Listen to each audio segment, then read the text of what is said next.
সুখবর বন্ধুরা, আজ বাংলার বাজারে হুড়মুড়ে এক ধাক্কায় বেড়ে গেল আলুর দাম। বিভিন্ন ইউনিটে কোথাও 50 টাকা, আবার কোথাও সর্বোচ্চ 100 টাকা পর্যন্ত বেড়ে গেল আলুর দাম প্রতি বস্তায়। 2025 সালে যারা আলু সংরক্ষণ করছিল, সমস্ত চাষি ভাই ও ব্যবসায়ীরা, তারা কিন্তু গত কয়েক মাসের আলুর দাম কম থাকার কারণে দুশ্চিন্তায় ভুগছিলেন। কিন্তু গত এক সপ্তাহে যেভাবে আলুর দাম বেড়েছে, এতে সকলে যেন অক্সিজেন পেয়েছে। বিশেষজ্ঞরা জানাচ্ছেন, বৃষ্টিপাতের কারণেই বর্তমানে আলুর দাম বৃদ্ধি পেয়েছে।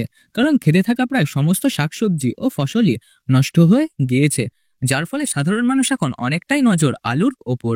সবচেয়ে বড় খবর জানিয়েছে আবহাওয়া দপ্তর, এই মাসের শেষের আগেই বঙ্গোপসাগরে আবারও একটি গভীর নিম্নচাপ তৈরি হতে পারে, যার ফলে পশ্চিমবঙ্গের পাশাপাশি ঝাড়খণ্ড, বিহার ও উড়িষ্যা, বাংলাদেশে প্রচুর পরিমাণে অতি ভারী বৃষ্টিপাতের পূর্বাভাস রয়েছে। আর এই পূর্বাভাস যদি মিলে যায়, তবে বঙ্গজুড়ে আলুর দাম রেকর্ড মাত্রায় বৃদ্ধি পাবে। তো প্রিয় দর্শক, আমরা এখন দেখে নেব আজ কোন কোন ইউনিটে আলুর দাম বৃদ্ধি পেয়েছে। 2025 সালে আলুর দাম আর কত টাকা পর্যন্ত বাড়তে পারে, এই সমস্ত গুরুত্বপূর্ণ তথ্য জানতে পারবেন এই ভিডিওর মাধ্যমে। বিস্তারিত জানতে হলে অবশ্যই ভিডিওটি শেষ পর্যন্ত দেখে নিন। আর আপনি যদি আপনার জেলার আলুর বাজার দর জানতে চান, তাহলে আপনার জেলার নামটি ভিডিওর কমেন্ট বক্সে লিখে জানিয়ে দিন। এবং সবার আগে আপডেট পেতে অবশ্যই আমাদের ইউটিউব চ্যানেলটি সাবস্ক্রাইব করে রাখবেন। আমরা দেখছি আপনারা যারা আমাদের ভিডিও রেগুলার দেখেন, তাদের মধ্যে 95% লোকে এখনো সাবস্ক্রাইব করেননি। আমাদের ইউটিউব চ্যানেলটি এখনই সাবস্ক্রাইব করুন ভবিষ্যতের আপডেট সবার আগে পেতে হলে। ভিডিওটি পছন্দ হলে একটি লাইক করুন, বন্ধুদের সঙ্গে শেয়ার করে দিন। এবার ফিরে আসি মূল বিষয়ে। বৃষ্টিপাতকে কেন্দ্র করে প্রায় প্রত্যেকটি রাজ্যে আলুর চাহিদা বর্তমানে অগ্নিমূল্যে পৌঁছেছে, এবং আগামী এক সপ্তাহের মধ্যে আলুর দাম আবারও বড়সড় পরিবর্তনের পূর্বাভাস রয়েছে। এই তথ্য জানাচ্ছেন বড় বড় আলু সংরক্ষণকারী ও ব্যবসায়ীরা।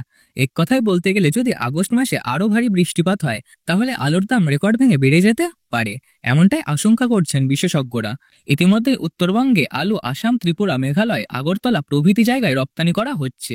তার ফলে উত্তরবঙ্গে আলুর দাম বাড়তে শুরু করেছে। উত্তর পূর্ব ভারতে আলুর ব্যাপক চাহিদা দেখা যাচ্ছে। দক্ষিণবঙ্গে আলু ঝাড়খণ্ড, বিহার, ওড়িশার মতো জায়গায় রপ্তানি হচ্ছে, যার ফলে দুই বঙ্গে আলুর দাম আস্তে আস্তে বেড়েছে। আজ বেশ কয়েকটি ইউনিটে আলুর দাম প্রচুর পরিমাণে বৃদ্ধি পেয়েছে। কোথাও 50 টাকা, কোথাও 80 টাকা, কোথাও আবার সর্বোচ্চ 100 টাকা পর্যন্ত দাম বেড়েছে। বড় বড় আলু সংরক্ষণকারীরা জানিয়েছেন, এই সময় আপনারা কিছু সংখ্যক আলু বিক্রি করে নিজেদের খরচটুকু তুলে নিন। এরপর দাম বাড়ার অপেক্ষা করুন। যখনই দাম আরও বাড়বে, তখন আলু বিক্রি করে নিজের লাভের অংশটুকু তুলে নিন। এই সময় কারোর কথায় কান দেবেন না, নিজের বুদ্ধিমত্তাকে কাজে লাগিয়ে নিজে আলু বেচাকেনা করুন, তাহলে আপনার মঙ্গল হবে। তো সুপ্রিয় দর্শক, এই ছিল আজকের সর্বশেষ আপডেট। এরকম আলুর খবর পেতে হলে আমাদের ইউটিউব চ্যানেলটি সাবস্ক্রাইব করে রাখবেন। পছন্দ হলে লাইক করবেন, বন্ধুদের সঙ্গে শেয়ার করবেন। ফিরে আসছে একটি নতুন ভিডিওতে। সকলে সুস্থ থাকুন, ভালো থাকুন, ধন্যবাদ।